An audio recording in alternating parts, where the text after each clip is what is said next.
karong tagnaa daghang ngutanan ako unsaon parang mamunga imong kakao or di atakihon og fungus ug uban pang mga klaseng mananap. Pero ang ilaga lisod kayo kontrolon o kada lubi kay pwede butangan nato og cleansin. Kay di man nakakatkat dangog man pero ang kakao libog pa mi until this time how to solve that kind of problems labi na kon magisgot ta og ilaga. Pero kanirang mga gagmayng virus or mga mananap nga dira ka simple. So karon tagaan ta mong tips ipalayo ra ninyo kay naka-experience ko mi. Nagalingaling ni daot na noon ang iyang dahon kay naduol na ba.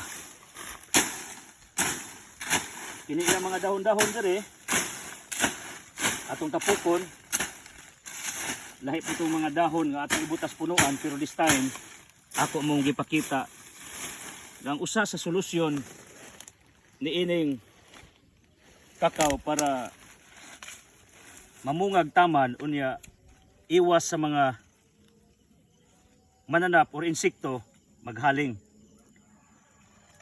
Wa ko manudlo nga maghaling mo kanang dinagko labi na plastic kay makadaot tas ozone layer fighter ba ko against global warming and climate change.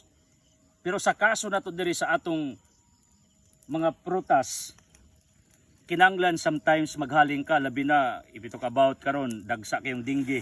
Haling is a requirement sa Department of Health pero ayaw tong plastic o kirag daon dahon gani mas bintaha pa ng tabako kumpara sa sigarilyo kay organic mang tabako pero ang sigarilyo na may nicotine mura pa nas plastic or sagbot kani ibali organic man siya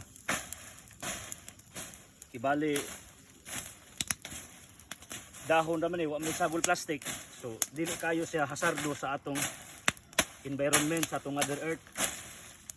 Ang rason ako nganong ato ning galingan diring area ha kay ato ning gipaaso na diri akong gibutang sad nga karnaba kita mo integrated farming man ta kare this is durian dako na masabog pas nagtanom din at nabakop mi na lubi na ay Indian mango kare di pa ko lubi dari kare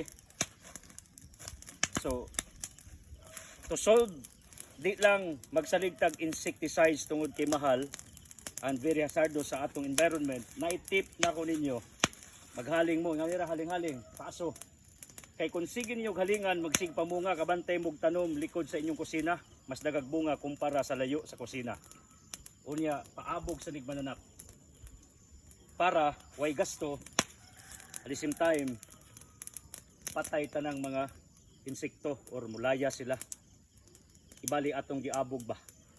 Ingana ra ka simple ang pagpalambo sa kakao. I don't know if some people will adopt my theory pero kining ato base man sa atong experience, base sa unsay akong nakita nga gi-practice sa atong mga katigulangan or mismo ako hands-on man ko diri sa farm.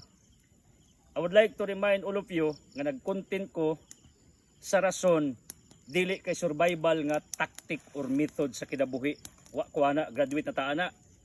Ang rason nga nag-content ko kay gusto ko tudloan mo nga dapat mo level up ka. Kadungog ka na mo level up ka. Kay Ginoo ra ba by nature katong iyang gitagaag 10,000 gipatubo 5,000 gipatubo ang 1,000 gilubos yuta. Paghukom at 25:7 mingon si Kristo. Ano imo mang gilubong? Dapat gisudtog bangko para motubo because God is God of increase technically.